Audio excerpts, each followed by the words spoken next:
comunicação está... Confere, mano? Confere. Então, eu peço que você, por favor, fale um pouquinho mais da data enquanto a gente resolve a transmissão. Tá bom, e a apresentação também, né? Exatamente. A transmissão está funcionando normal, agora é só a apresentação. Tá. Mesmo que eu não tenha tela. Falando aqui? Acho que na hora que projetar que eu dou uma levantada do celular, eu não vou conseguir ficar só sentado. Fica à vontade. Bom, então, vou me apresentar brevemente aos senhores e quem está online conosco. Muito obrigado pela oportunidade, presidente Leonardo e a Dart, que está online, né? Fez o contato comigo. Eu me chamo Rubens, eu sou jornalista e sou mestre em sustentabilidade pela USP. Eu represento o Instituto Trata Brasil, que é uma OCIP, Organização da Sociedade Civil de Interesse Público. Há 15 anos a gente atua em todo o país para falar sobre saneamento básico da perspectiva da água e do esgotamento sanitário.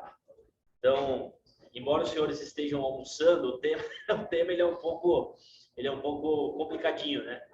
Mas ele é muito importante justamente porque o Brasil ainda vive alguns problemas relacionados ao acesso à água potável e ao acesso ao esgotamento sanitário. Então, a apresentação de hoje, assim que estiver disponível aqui, eu vou focar nos principais indicadores do Brasil. Obrigado. Alguns dos trabalhos que a nossa instituição faz e um pouco da perspectiva do que está acontecendo agora, porque a gente vive um novo momento no setor do saneamento básico, né? A gente tem uma nova lei aprovada, já faz 2 anos que essa lei foi aprovada, chama Novo Marco Legal do Saneamento. Ela tem um impacto para o negócio, ela tem um impacto para a sociedade, ela tem um impacto para a política pública de saneamento muito forte. Então, eu quero comentar um pouco sobre ela também hoje com vocês aqui.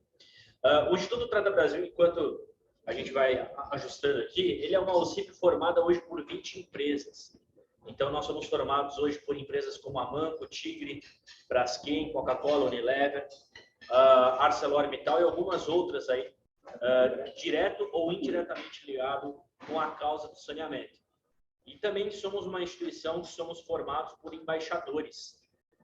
Basicamente, é uma modalidade que existe em instituições como Unicef, ONU, que são pessoas que emprestam a sua imagem para a defesa da causa e esse alinhamento ao Instituto Trata Brasil. Hoje, como embaixadores, nós temos Maurício de Souza, né, famosíssimo pela criação da Turma da Mônica. Temos a Daiane dos Santos, que foi atleta brasileira, ginasta brasileira, por muitos anos aí competindo em Olimpíadas e Mundiais.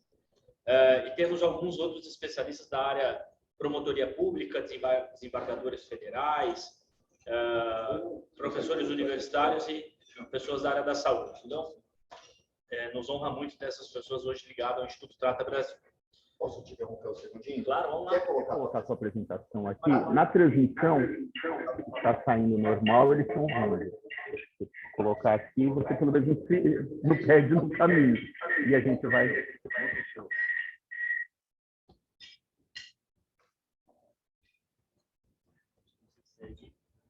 Vamos abrir? Fica à vontade. Aí eu olho aqui e o pessoal já está vendo lá e a gente replica para o pessoal na sequência. Isso, e você consegue acompanhar onde você está. Os senhores estão... Dá uma viradinha na tela para eles poderem ver lá, a gente vê aqui o pessoal. Não, aqui, aqui. Isso. Você só me fala quando tiver que passar para eu passar aqui. Passar online. Tá. Bom, então vamos lá. Próxima tela não mesmo. Rodolfo, então vamos lá na tela dos Objetivos de Desenvolvimento Sustentável, que é a segunda tela. Bom, os senhores já estão recebendo algumas palestras, né, como foi previamente dito, sobre esses 17 ODS, então, os famosos Objetivos de Desenvolvimento Sustentável. O número 6, então, que é o que eu vou comentar hoje, é sobre água e saneamento, que é, obviamente, o que permeia o trabalho do Instituto Trata Brasil. A partir do momento que nós temos aí um trabalho no número 6, obviamente, nós vamos ter alguns impactos nos outros 16 ODS, né? Então, assim, acreditamos principalmente ao número 3, que é o saúde e bem-estar. Saneamento básico, obviamente, ele está intrinsecamente ligado a isso. O próximo slide, então.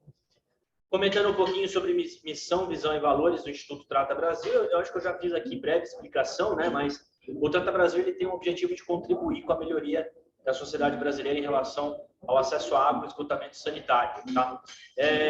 Existem 2 outros pontos do saneamento, mas que nós não trabalhamos, que são os resíduos sólidos, que são os lixos, e a drenagem urbana, que basicamente é água de chuva. Né? Então, são 2 temas dentro do saneamento que o Trata Brasil não discute. Tá? A nossa visão é justamente entender que a população e formadores de opinião tem um papel fundamental no convencimento para a mudança do setor do saneamento básico no Brasil. O Trata Brasil, quando ele nasceu em 2007, não sei se os senhores vão lembrar, mas era a lei, nós estávamos aprovando a Lei de Diretrizes Gerais de Saneamento Básico, que foi a primeira lei do Brasil, por incrível que pareça, a nível nacional, sobre o tema. Então, a partir daquele momento que o Instituto Trata Brasil nasce, ele nasce com esse intuito de promover a discussão do setor no país. Tá? Próxima tela, então, que é uma tela de informações. A gente começa com dados básicos, que acho que todos conhecem, mas é muito importante que a gente passe por eles. Né? Então, o Brasil hoje tem 35 milhões de pessoas sem acesso à água. É basicamente um Canadá. Nós temos um Canadá dentro do Brasil sem acesso à água tratada. E de toda a água que é produzida no Brasil, 40% é perdida. Então, vamos dissecar um pouco esses números aqui, antes de a gente ir para a próxima tela. Vamos ficar aqui nessa tela. Primeiro que esses dados eles são públicos, então eles não são dados criados pela nossa instituição, eles são dados de uma fonte chamada SNIS, Sistema Nacional de Informação sobre Saneamento, uma plataforma hoje gerenciada pelo Ministério do Desenvolvimento Regional, lá em Brasília. Esses dados, ele parte do princípio de população atendível, tá? O que significa população atendível? Então, eu vou pegar um exemplo claro nosso, aqui que estamos na cidade de São Paulo.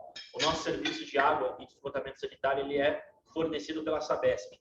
A Sabesp ela tem um contrato com a cidade de São Paulo, aonde ela atende as áreas que estão dentro desse contrato. O que não está dentro desse contrato, a Sabesp não considera nas estatísticas, e assim o governo federal também não considera nessas estatísticas.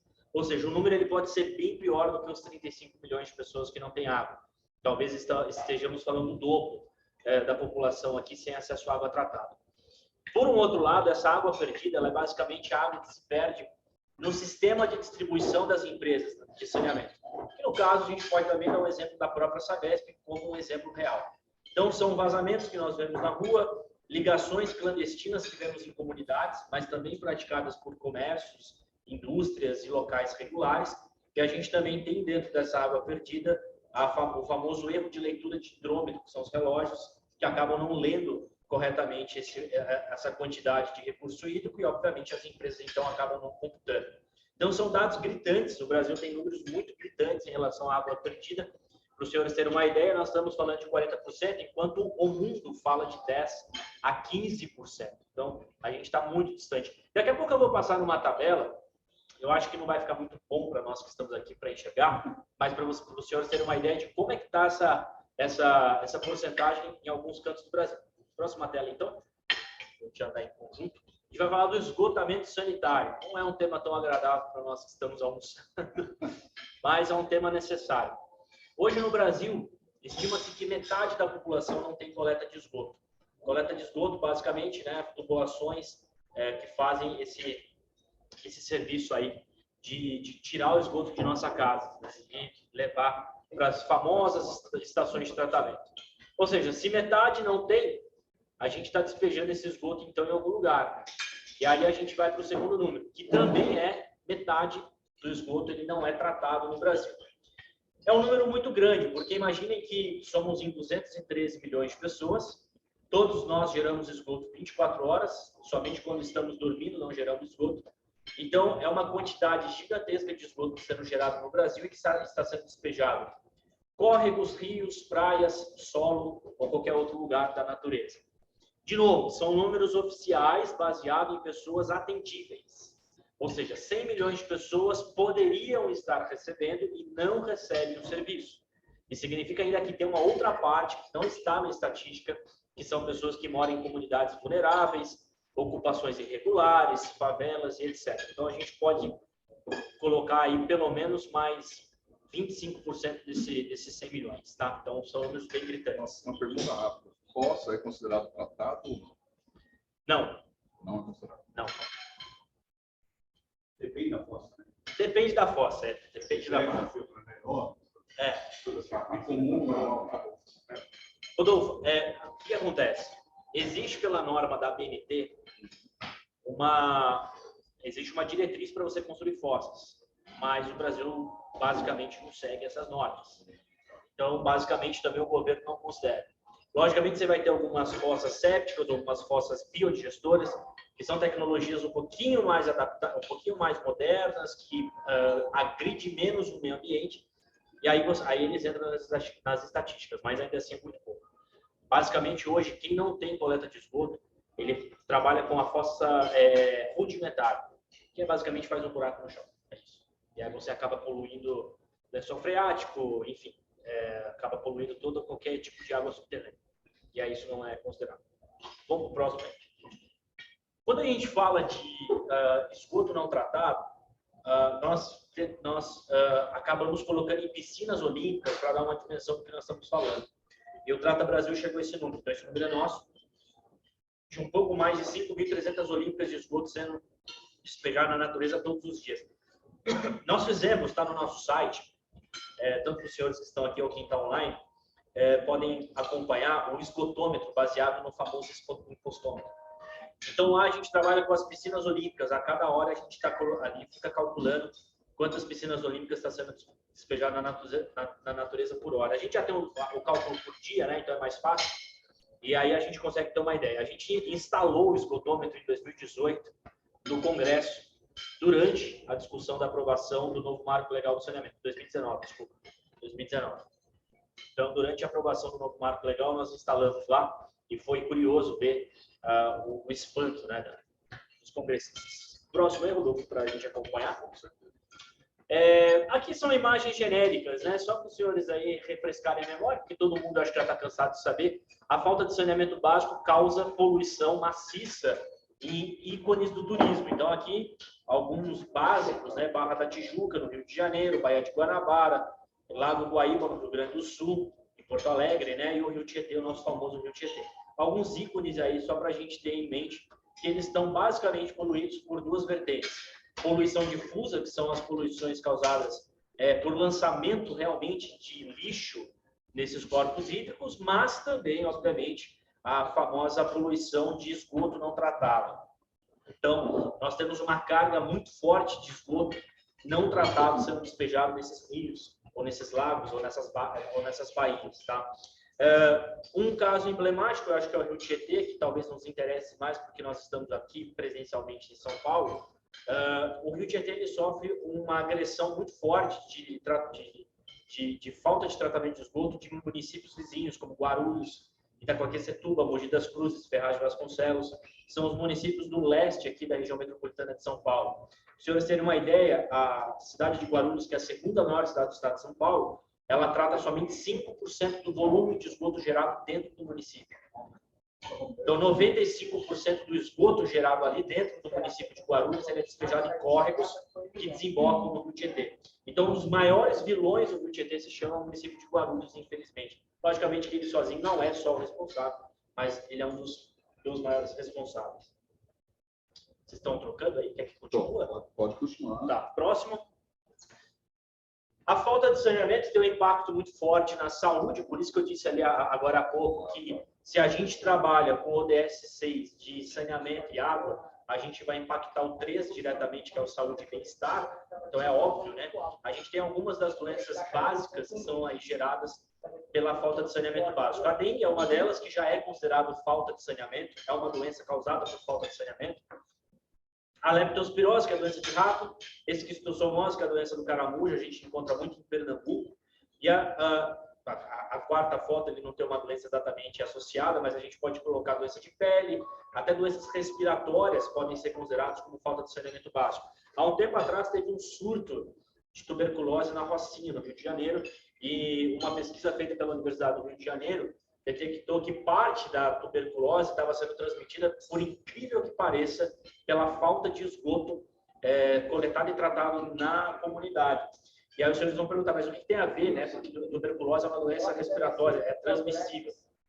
O esgoto, quando ele seca, ele vira um pó, e a população inala aquilo, ele acaba baixando a imunidade da população, o que dá margem para vários outros vírus, inclusive o coronavírus, que a gente daqui a pouco pode falar um pouco sobre isso. Então, as doenças respiratórias hoje também, elas partes são causadas, obviamente não 100%, senão é responsabilidade minha dizer isso, mas parte delas é causada pela falta de saneamento básico. Rodolfo, a próxima aí, por favor.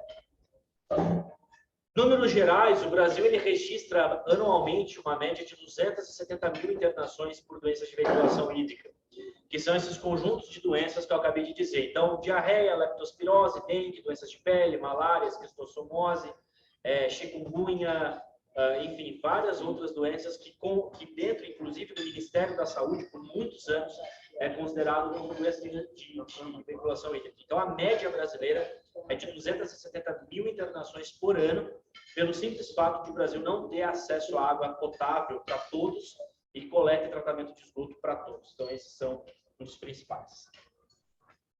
Próximo. Aí, Rodolfo. Opa. A próxima tela, que são fotos genéricas de comunidades, é uma reflexão. Então, a falta de planejamento urbano e crescimento desordenado agravam a falta de saneamento básico. Basicamente, isso acontece. Por que o Brasil chegou nesse estado de África subsaariana, infelizmente, em relação ao saneamento básico?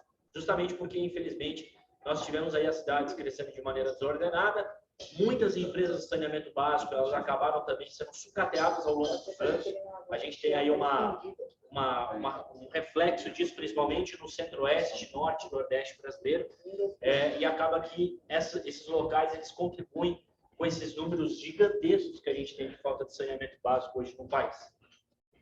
Próximo, Rodolfo.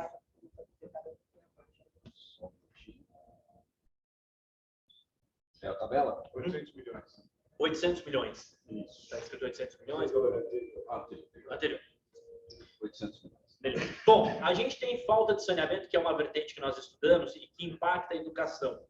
Uma criança e um adolescente que mora em local com saneamento básico, toda a infraestrutura, ele passa em média 9 anos e meio dentro de uma escola.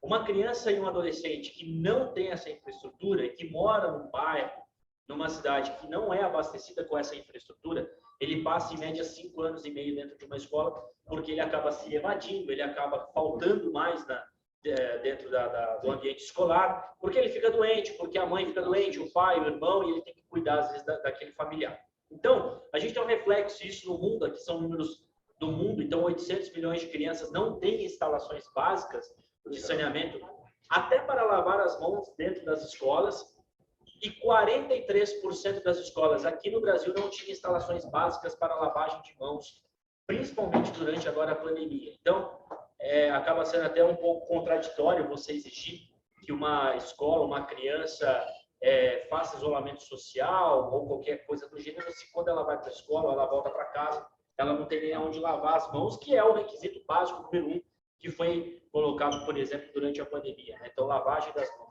Então, esse é um dos problemas gravíssimos que as escolas têm.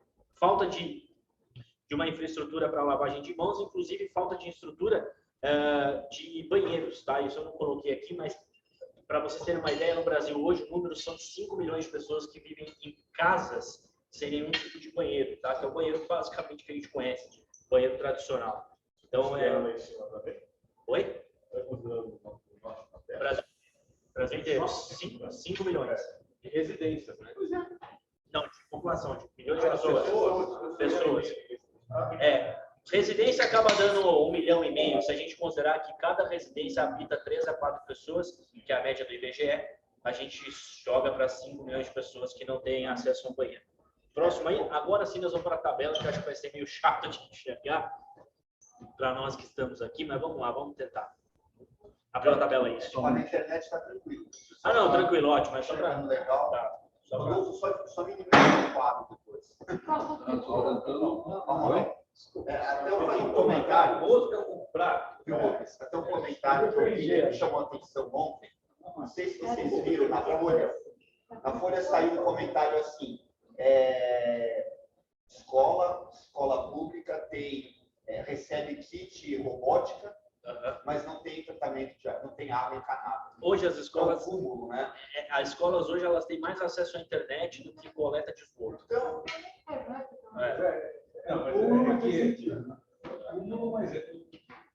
não é comparável, não é aí comparável. A gente faz Você concorda que É mais rápido. Mais rápido. não faz sentido, né? Não faz sentido. O ideal é você ter $100 do metro de escavação na rua. Você faz uma continha de qualquer. Vai na tua casa, se vai tiver 2 quilômetros no negócio. Você está colocando lá $100 no metro. A gente está na tabela aí de novo. Tá.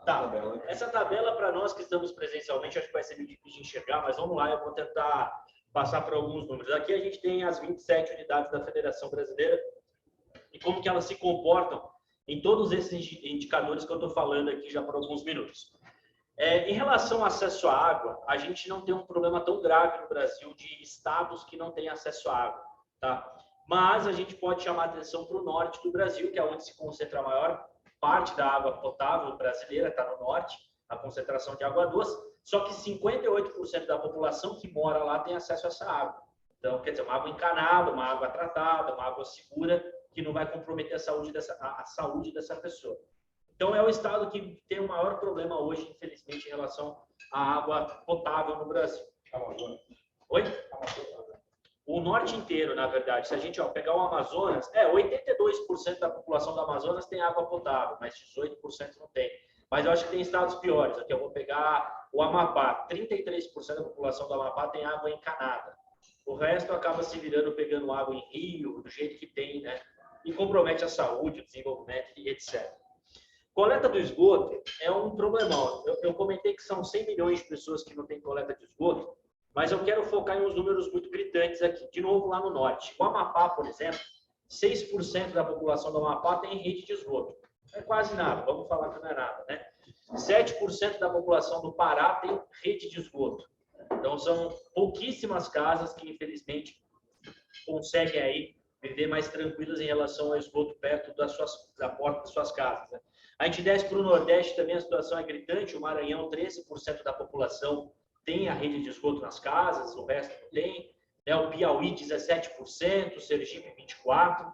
Só que a gente tem um problema também no sul do Brasil, tá? Então, se a gente olha aqui, Santa Catarina, 33% da população de Santa Catarina tem coleta de esgoto, tem a rede de esgoto nas casas. Santa Catarina é um caso que o Rodolfo comentou muito clássico aqui das fossas.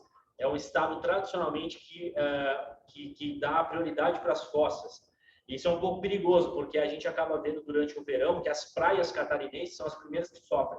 Então, é muito normal a gente ver na imprensa durante dezembro, janeiro e fevereiro que as praias catarinenses estão impróprias, né? Porque basicamente as redes de esgoto acabam não comportando, né, os próprios turistas, mas o fluxo de pessoas ali. Então, Santa Catarina é um grande problema no Brasil. E o Rio Grande do Sul também. O Rio Grande do Sul, 26% dos gaúchos têm coleta de esgoto. Também é um estado que foca muito em fossa séptica, tá? O estado de São Paulo, 90% da população paulista mora em casas aí que tem rede de esgoto. A gente está falando de 10% que não tem, mas que é um número muito grande. O estado de São Paulo é o mais populoso da nação, somos em 45 milhões de pessoas. 10% disso é 4 milhões. 4 milhões de pessoas que moram em casas que não tem coleta de esgoto, eu também acho que é muito alto, né? É um valor bastante alto. Então, são números aí um pouco gritantes de norte a sul. O tratamento também, que é uma outra porcentagem muito preocupante, pouquíssimas unidades da federação têm um tratamento acima de 70%, que pode ser considerado o ideal. O Paraná, 74% do estado trata o esgoto, então, tratamento de esgoto, Então, está considerável. O estado de São Paulo está perto de 70% e Goiás apontou 90%. Eu desconfio um pouco desse número, mas 90% do estado de Goiás tem tratamento de esgoto. A hora que a gente olha para a perda na distribuição, que eu comentei agora há pouco, 40%, a gente tem uns números gritantes também. O Amapá, por exemplo, 74% da água é perdida no sistema de distribuição. Então, já não é um estado que oferece muita água para a população, água encanada, e o pouco que oferece, 74% se perde, tá? O norte lá, Maranhão, 59%, Rio Grande do Norte, 51%. O estado de São Paulo, 34%, um pouco alto também, um estado populoso, muita gente consumindo água. Enfim, a gente tem ainda uns números muito preocupantes em relação, então, à coleta de esgoto, tratamento de esgoto e as perdas de água que eu comentei agora há pouco. Vamos para o próximo, então. A gente vai falar agora do que está acontecendo no Brasil, tá? Isso aqui, tudo que eu trouxe para vocês, são dados, digamos, de um passado não tão distante, que esses dados eles são até de 2020. Tudo isso que eu estou falando para vocês são dados de 2020. O governo federal não disponibilizou dados de 2021 ainda. Vamos falar do novo marco legal do saneamento, que eu acho que é o que interessa aqui também. O que isso vai mudar a partir de agora no Brasil? É uma lei federal recente, né? A Lei 14.026, foi aprovada em julho pelo Congresso, já foi sancionado pelo presidente da República, e o Supremo Tribunal Federal já tornou a legislação constitucional, porque teve algumas adins de alguns partidos políticos que queriam a inconstitucionalidade da lei, né? Dizendo que passava por cima de algumas premissas básicas da Constituição Federal, mas o Supremo Tribunal ele definiu que a nova lei do saneamento ela é constitucional, então ela já está valendo desde a sua aprovação em julho de 2020. Algumas premissas importantes da lei, eu vou começar pelo básico. A lei ela traz meta, isso é um pouco incomum, tá? Lei geralmente não traz meta nenhuma, mas essa acabou trazendo meta. 99% da população tem que ter água potável até 2033. Essa é a primeira meta colocada na lei. 99% da população tem que ter água encanada. E 90% da população tem que ter coleta e tratamento de esgoto até 2033. Por que esse número mágico? Por que 2033? Primeiro que foi um ano colocado lá em 2013 no Plano Nacional de Saneamento Básico, naquela época promulgado pela Presidência da República. Então, em 2013, eles faziam uma reflexão do Brasil para 20 anos. Então, é básico, né? 2013, 20 anos, 2033. O novo marco legal de saneamento básico não quis mudar o ano. Eles mantiveram a premissa do mesmo ano. Então, por isso que a gente fica falando de 2033. Esse é o ano mágico do saneamento. Então, até lá, a gente tem aí 11 anos para cumprir com essas metas. É uma meta usada para 11 anos, né? E aí, lembrando que os ODS, a gente fala de 2030, né? Então, quer dizer, a lei, ela está um pouco em descompasso com o ODS. São 3 anos de descompasso. De qualquer maneira, seja 2030 por causa do ODS, ou seja 2033 por causa da lei, eu acho muito pouco provável que nós vamos cumprir com esses números de acesso ao saneamento básico. Muito pouco provável, Assim, alguns estados, algumas cidades, bacana, já estão em vias de cumprimento, mas boa parte do Brasil não. Não vai, eu acho muito pouco provável. Próxima tela, Rodolfo. Tem ideia mais ou menos um chute que você acha que pode ser um número criado? 2040. A própria lei tem um artigo ali, um dispositivo que ele dá uma brecha para até 2040. Chorinho. Esperamos o final para falar. Pode falar, vamos lá. Você fez uma pergunta. O problema de 2030, 40 ou 50. Agora estou lembrando da lei que fez do sorte. Sim, a famosa. 2010. Sim. Aí, em 2010, todo mundo deveria apresentar seu plano de destinação de resíduos sólidos. 99 não apresentou. Quem não apresentasse, que é tão importante ou mais do que o esgoto ainda, né? O que acontece aí. O que aconteceu em 2010? Então, vamos dar mais uma. Vamos prorrogando. Esse povo aqui foi defender vinho, tal, não sei o quê, tratamento de lixo, tal. 2011, 12, 13, 14, nós estamos em 22. São 12 anos que nós adiamos 12 anos. o cumprimento. E sabe quantos fizeram nesse mesmo tempo? Ninguém.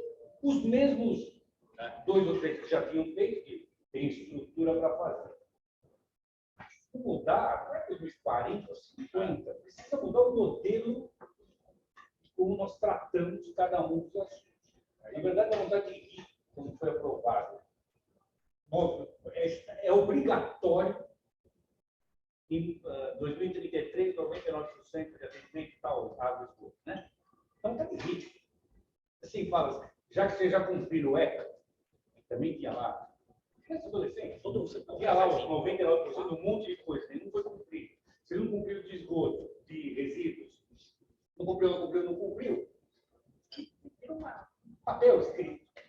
Está faltando um componente disso que a Maria conhece bem, se chama como eu financio os $100 que eu falei aí.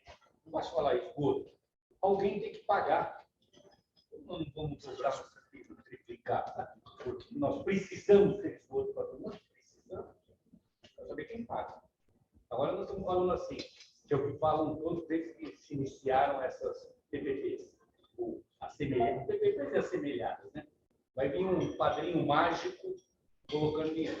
Vai. Ele vai me dar dinheiro. Veja ferrovias, veja rodovias. Vai pegar o setor que você quiser no Brasil. Onde dá dinheiro? Você encontra o padrinho mágico. Onde não dá dinheiro? No prazer. Pode ser PT, pode ser PSOL, pode ser PSDB, pode ser Bolsonaro, pode ser quem você quiser. Setor privado não tem dinheiro. Ponto. Boa colocação aí, que é uma pergunta. O marco legal, a iniciativa privada vai concorrer com as estatais.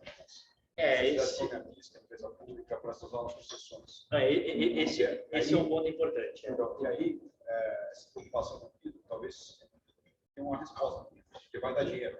Tem. Já tem os players grandes. Tem uma resposta prévia. Não é uma resposta que vai solucionar, mas vamos lá.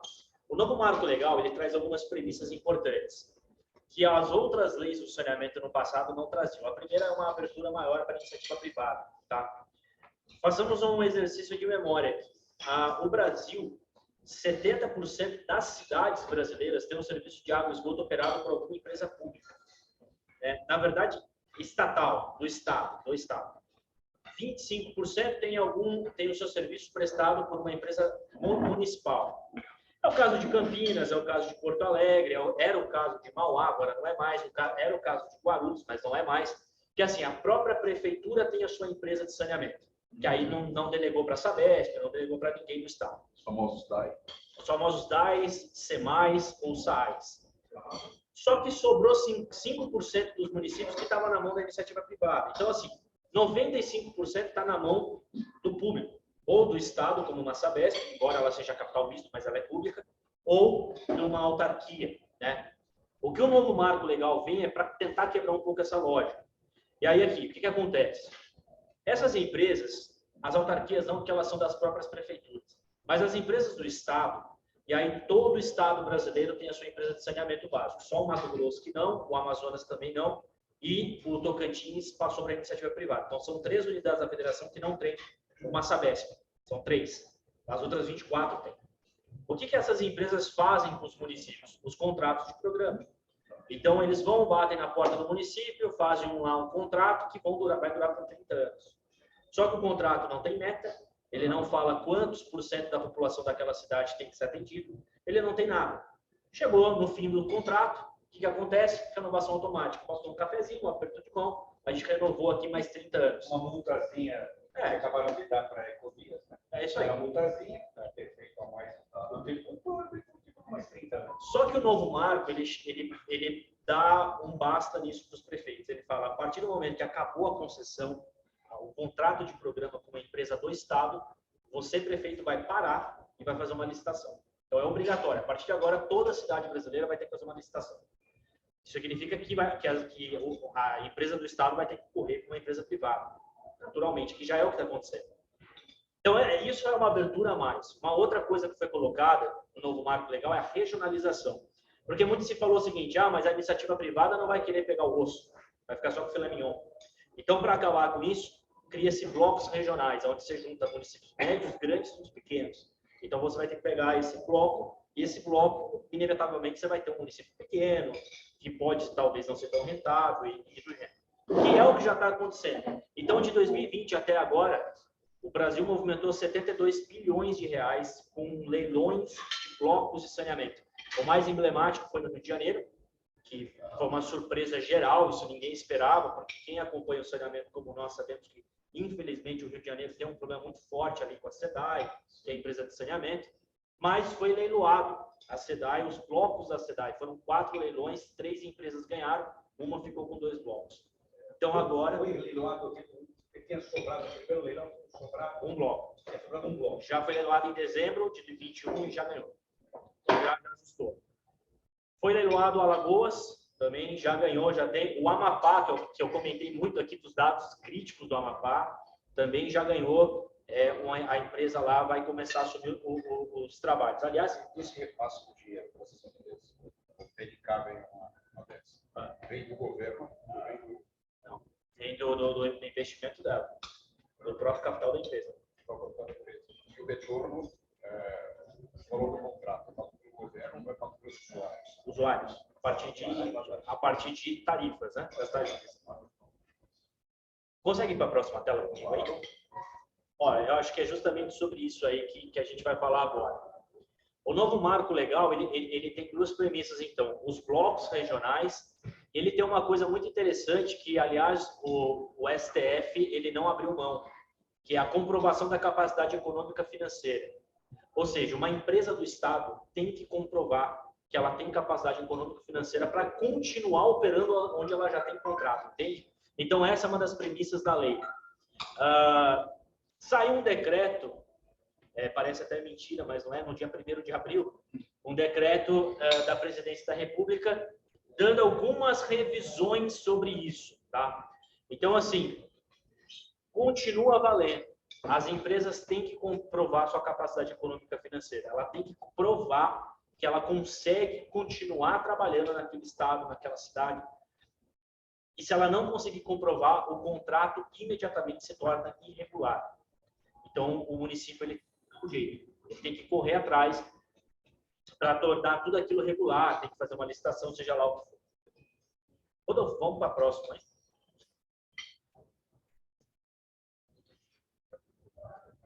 Os investimentos, né? Tem um gráfico aí, né? Tá. Como é que estamos em investimentos de saneamento até 2020, que foi o ano que foi aprovado a lei, tá? Então, até 2020, o Brasil estava investindo 12, 13 bilhões, 15 bilhões. É a média que o Brasil estava investindo. Só que, segundo consultorias, ou segundo o próprio governo federal, para a gente alcançar essas metas mirabolantes para 2033, a gente precisa investir de 32 a 40 bi por ano. E a gente não está investindo isso, a gente está investindo 13, está investindo 15. Então, os investimentos ainda estão muito poucos. Você colocou por pessoa, para habitante. Aqui ainda não. Aí, Na minha tela. É o número. Então, eu estou no investimento de saneamento básico por ano por habitante. então, peraí, a próxima minha aqui, desculpa. Tá. Você quer voltar? Volta um. Isso, aqui. 70 reais em 2020. Ele está falando do gráfico da tela anterior. Eu acabei de mudar. Eu passei uma... Foi erro, não? Voltou? Voltei, estou de 13 milhões em 2020. Então, são 13 bilhões em 2020 foi o que a gente investiu. 13 bilhões. Bi. Então, na verdade, o que a gente precisaria era de 32 a 40 bi por ano, e não 13, né? Então, esse é o cálculo que a KPMG fez e que o PLANSAB, que é o Plano Nacional de Saneamento, lá em 2013, já tinha feito. Então, não é uma coisa nova. Todo mundo já sabia desses valores que a gente precisaria. Agora, se a gente vai pelo habitante. O habitante, ele está baixo. Ele está R$ 68 por habitante, né? Então, ele está muito baixo. Enquanto, na verdade, ele deveria ser triplicado. R$ 200 por ano habitante. Por aí. Basicamente, quase R$ 200 por ano habitante. Partindo Não é? onde nós estamos. Partindo onde nós estamos. Água e... Isso. Não sem é? considerar resíduos, sem considerar... Não é consumidor, é habitante. Mesmo. Habitante. Vamos pro próximo, hein? Vamos. Como é que estamos agora em relação a essas concessões? Como eu disse, foram feitas no Rio de Janeiro. Então, foi feito um leilão que resultou em 32 bi de aporte. Teve no Espírito Santo uma PPP de esgoto. Teve em Alagoas agora também um aporte de 2 bi. No Amapá, quase 1 bi. Mato Grosso do Sul, 3,8 bi. E Porto Alegre, 2,2 bi, que na verdade é a região metropolitana e não a capital. A capital de Porto Alegre é o caso emblemático de que quem opera é a própria prefeitura. E a prefeitura, então, ela não participa do bloco porque ela não faz parte do conjunto do Estado. Então, é um caso emblemático. A gente tem agora a ver para 2022 e 2023. Eu acho que eu não coloquei aqui. A gente tem leilão para ocorrer no Ceará, no estado do Rio Grande do Sul inteiro, não só a região metropolitana de Porto Alegre, também, aonde mais, deixa eu pensar aqui, Acre, Rondônia e o Pará, se eu não me engano, também está em vias de estudo. Então, são alguns lugares do Brasil que estão começando a recorrer à prática da formação dos blocos, da regionalização e, subsequentemente, nos leilões. Mas pode passar aí? Esses leilões, normalmente, são empresas externas também. Empresas privadas. Externas. Então, não, brasileiras. O investimento que o cara tem na Pátria, isso, BlackRock, tem um monte. A Egea é um deles, é de Singapura.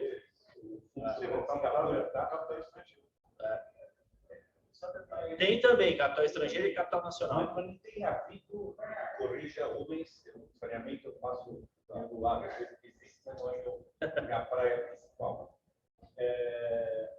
Tem havido algumas poucas empresas de fora focadas, sei lá, Água de Paris, como é que chama? Tem o pessoal da Suez. Outro dia eu estava vendo as águas de Madrid, Barcelona. Barcelona. Madrid comprou uma cidadezinha lá. Tal. Mas ainda no Brasil não entraram. Entraram assim, estão entrando meio operador, de fato. Com conhecimento, está entrando muito lateralmente. É mais fundo mesmo, pegando os brasileiros mesmo. Isso, que já eram empresas que já estavam operando em algum lugar. Essa tela aqui, na verdade, tem sim os próximos leilões. Então, Crato, no Ceará, na verdade, já foi, que é uma cidade do Ceará que já foi feito, já ganharam. Tem a Corsã do Rio Grande do Sul, né, que é a Sabesp deles, a capital Porto Alegre, o estado do Ceará inteiro, Paraíba, Sergipe e Rondônia. Então, são os próprios battery, please charge. Vamos para o próximo, Rodolfo. A bateria é só da caixinha, não tem problema. E aí, só para a gente concluir esse bate-papo de hoje, eu vou focar no último material que o Trata Brasil lançou para a imprensa inteira no Dia Mundial da Água, que faz algumas semanas, que é o ranking do saneamento, que é um estudo que a gente lança há 14 anos, 13 anos. A gente sempre pega as 100 maiores cidades do Brasil e a gente ranqueia essas cidades de acordo com os indicadores, entre as dores que a gente tem lá do governo federal.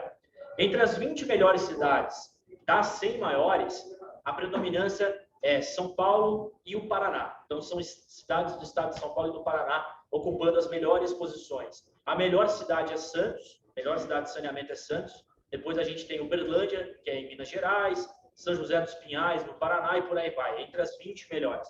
Entre as 10 piores, tem uma predominância Norte, Nordeste e Baixada Fluminense, no Rio de Janeiro, que é por isso, inclusive, que foi feitos os leilões aí, para ver se resolve. A pior cidade do Brasil é Macapá, capital do Amapá, já falei do Amapá aqui, tomara que agora mude, né, porque teve um leilão lá. Isso vai demorar um pouco, né, para esses dados, na verdade, virem à tona, vai demorar aí pelo menos mais uns 3, 4 anos. A gente tem Porto Velho, capital de Rondônia, ocupando as piores posições, Belém no Pará e por aí vai. Então, esse é o ranking do saneamento, a gente avalia as 100 maiores cidades, a gente ranqueia as cidades, a gente sempre causa um barulho danado aí na imprensa, porque tem muita cidade que usa isso a favor dela, né? Porque, pô, eu tô bem demais, tá bacana. E tem aquelas que estão lá nas últimas posições que acabam dizendo que, não é bem assim. Hã? Tem um modelo externo. Pois é. Próximo aí. Aqui é um gráfico para mostrar a discrepância. Quando eu avalio as 100 maiores cidades do Brasil versus o resto do Brasil, praticamente as 100 maiores cidades brasileiras já estão universalizadas com água, ou seja, quase toda a população tem acesso à água. 94% da população que reside nesses municípios, nas 100 maiores, tem acesso à água. Próximo aí, Rodolfo, comigo?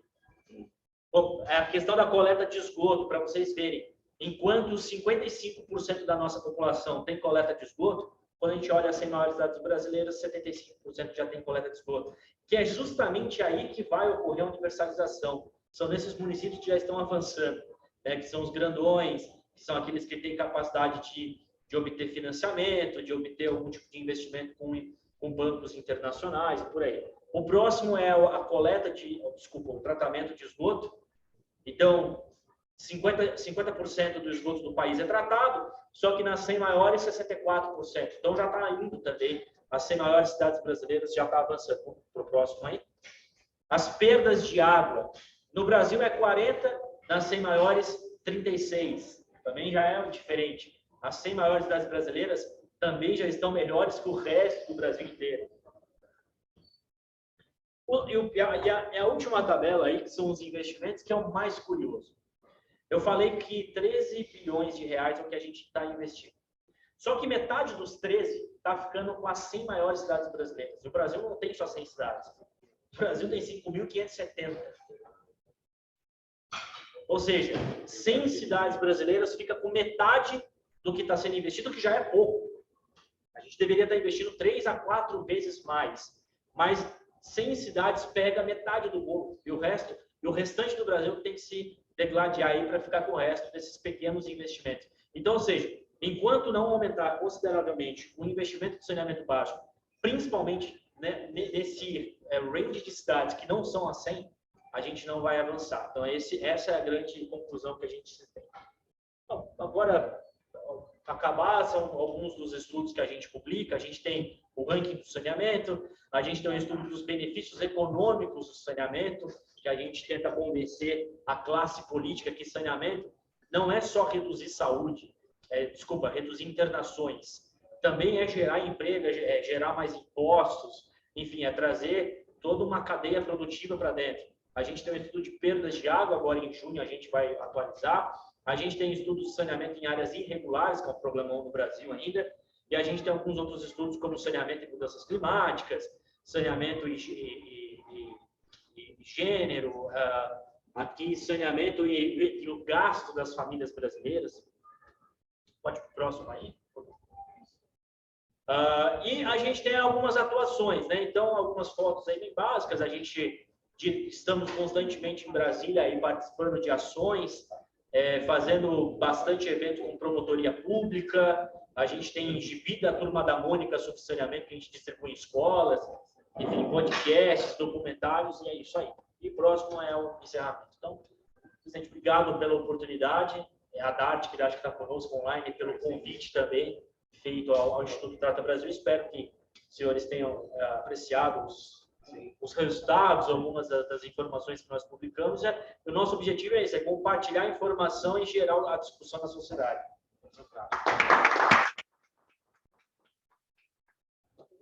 O horário já passou, estava aqui no meio, né?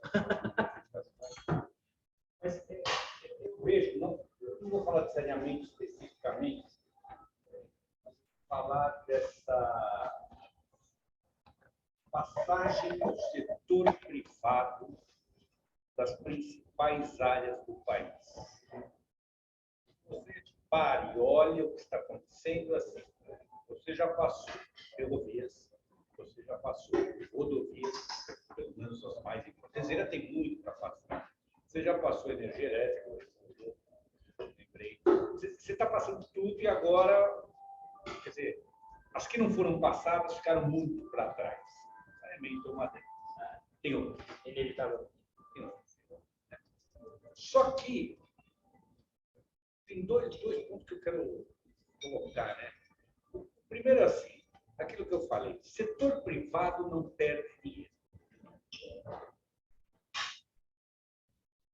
Então, numa conversa, na pergunta que o Antônio fez, está a resposta. Você perguntou quem paga? O usuário.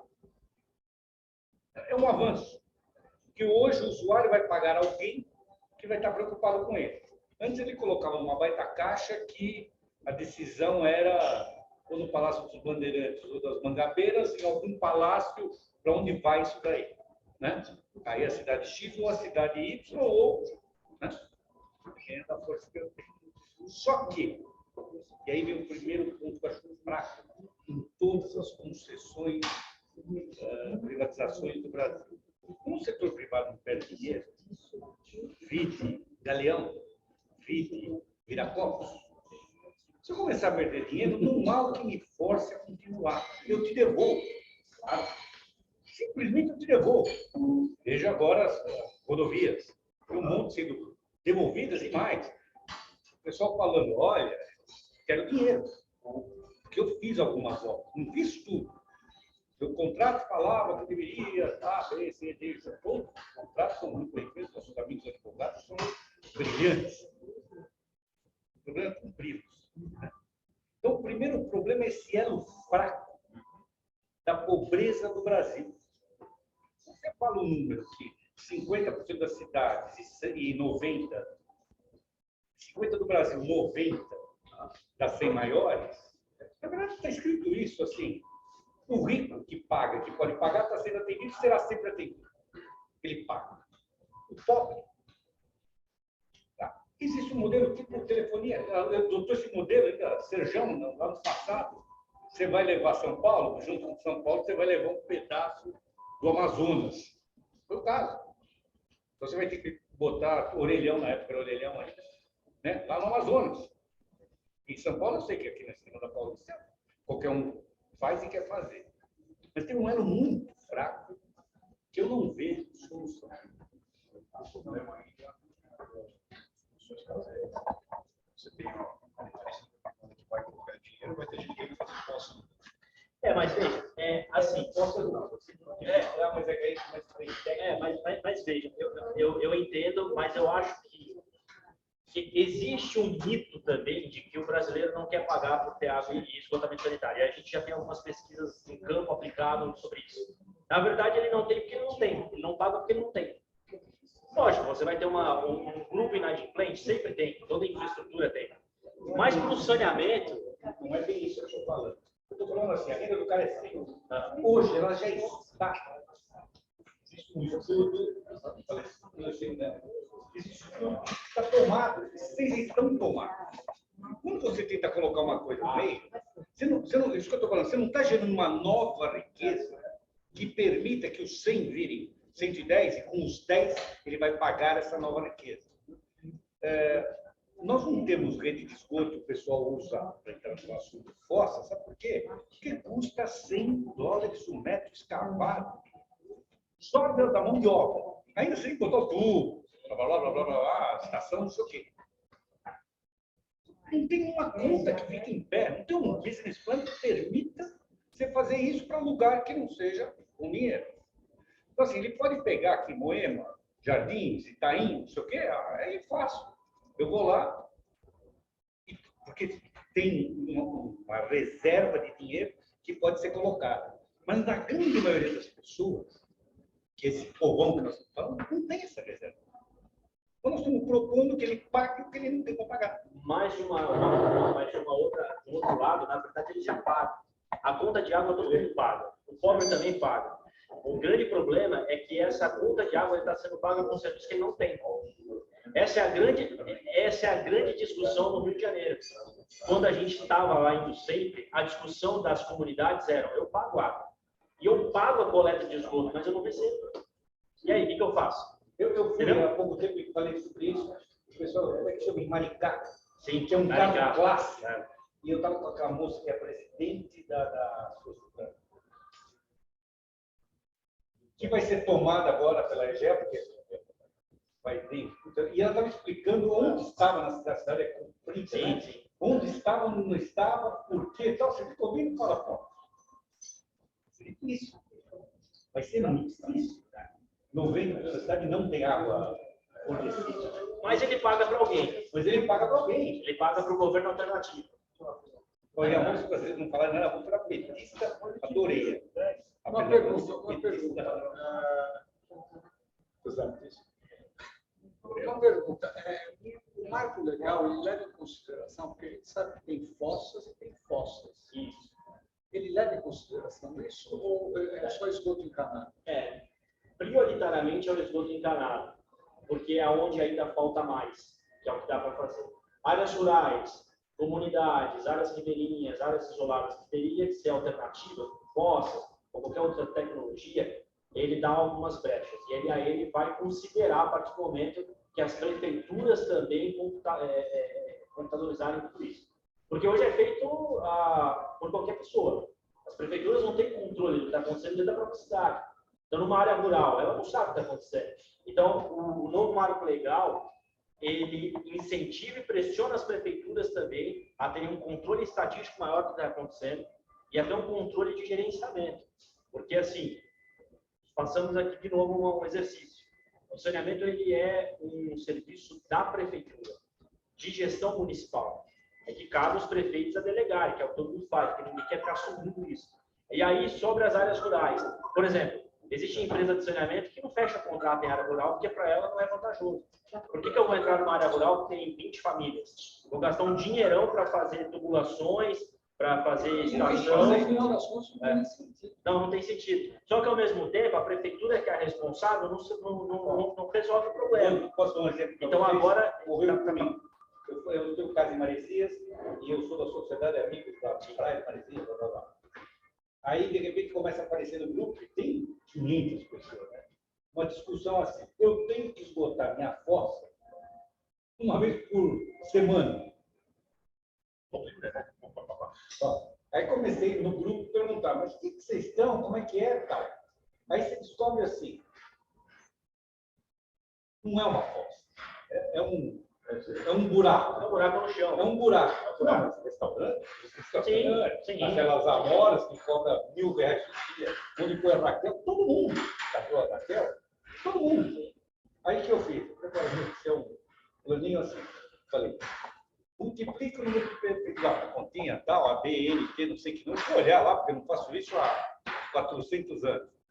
E falei, se a tua fossa não tiver isso, se você não tiver o anaeróbico depois, não está fazendo nada. Mas tudo bem, para na fossa, pelo menos de dimensão correta. Né? Eu tenho uma fossa lá em Bertioga, a cada 4 anos que nós tiramos. E não é do lado de um poço, por exemplo. E não é lá no posto. Cada 4 anos a gente chama alguém. As pessoas chamam semanalmente. Sabe por quê? Porque nada. Porque assim. É que é complicado. Mas litoral é complicado. A fossa, se você fizer um buraco no litoral, o mar te sobe o tal. Então você precisa rebaixar o lençol. Não é um negócio tão simples. É uma série de regras. Mas, pelo menos, a dimensão correta. Sim. Você não pode fazer um negócio que assim, você tem X pessoas. Aí eu dei um modelo para cada um, assim, multiplica o número de pessoas que vai no seu restaurante, mais as pessoas que moram, e faça uma fossa desse tamanho. Se ela não for desse tamanho, não vai funcionar. Aí chega todo mundo à conclusão que a fossa tem que ser 6 vezes 7 o que eles tinham. E depois, se quiser, completa, filtro anaeróbico. Mas a minha pergunta é, isso está considerado? A partir de agora, feito sobre regras e monitorado pelas prefeituras, considerará. Está dentro dos 90 e 90.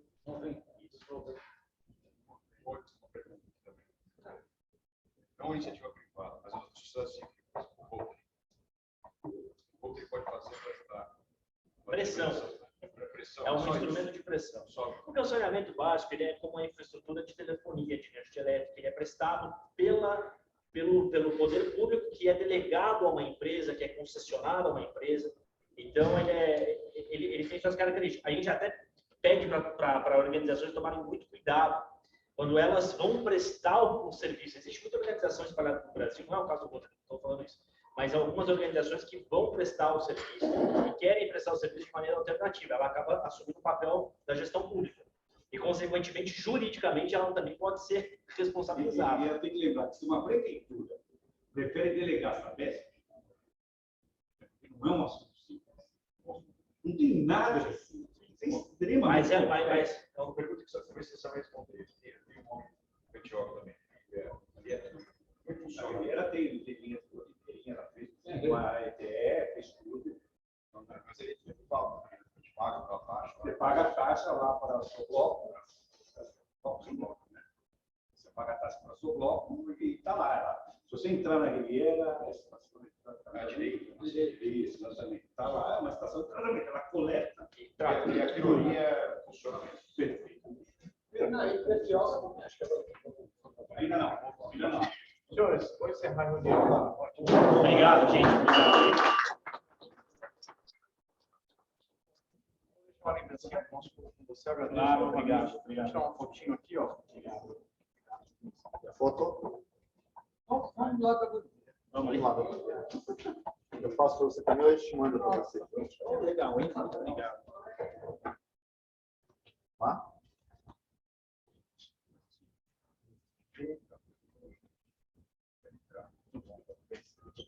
Obrigado.